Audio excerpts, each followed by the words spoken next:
So apparently it's illegal to have a math channel on YouTube without talking about the famous sum of all integers equaling negative 1/12.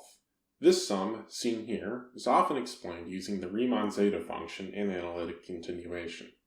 While that approach is perfectly valid, I want to use this problem as a vehicle to introduce asymptotic methods, some of my favorite tools in all of mathematics. To apply asymptotics here, we first need to rewrite this series in a form that these methods can handle. The key trick here is to introduce an exponential weighting. This means modifying the series so that each term is multiplied by e to the negative epsilon n, where epsilon is a small, positive parameter. Now our goal is to find a generating function for this modified series. Each term in this series corresponds to the negative derivative of the weighting term with respect to epsilon. Next, we swap the infinite sum with the derivative, a move that might seem suspicious at first, but is justified within the framework of generating functions. We then compute the geometric series, which establishes convergence when epsilon is greater than 0, and differentiate to obtain our generating function. Now we analyze what happens as epsilon approaches 0 using an asymptotic expansion. These expansions describe a function's behavior in a particular limit, using a sequence of gauge functions ordered so that all coefficients remain finite and can be computed recursively.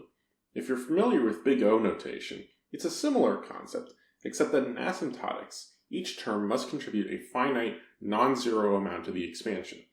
For example, something that is big O of n squared is also big O of n cubed, but in asymptotics, each order must be distinct. To compute the asymptotic series, we first choose an appropriate sequence of gauge functions. The gauge functions are chosen to have specific properties in order that we may generate a series of distinctly ordered terms, as seen by this limit down here. The Taylor expansion of the numerator and denominator reveals that the leading order term is proportional to 1 over epsilon squared. We then evaluate the limit of our generating function divided by this gauge function, apply L'Hopital's rule once, and find that the coefficient of this term is 1. Thus, the leading order term is just 1 over epsilon squared. For the next term, we subtract this leading order behavior from the generating function. By repeating the Taylor expansion in the numerator and denominator, we find that the next order term must be some constant. So we compute its limit as epsilon approaches 0. This step requires 4 applications of L'Hopital's rule, but in the end, we get the result, negative 1 over 12.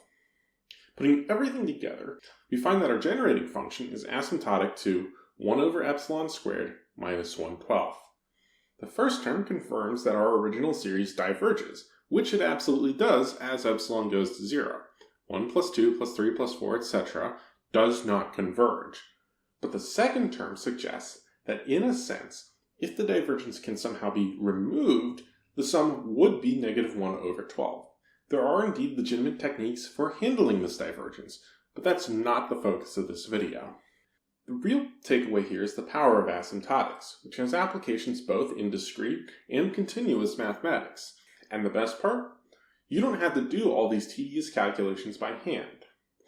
Over the past several months, I've put together a collection of Jupyter notebooks in GitHub that not only explains asymptotics in simple terms, but also includes Python code using SymPy to automate the process of doing these calculations.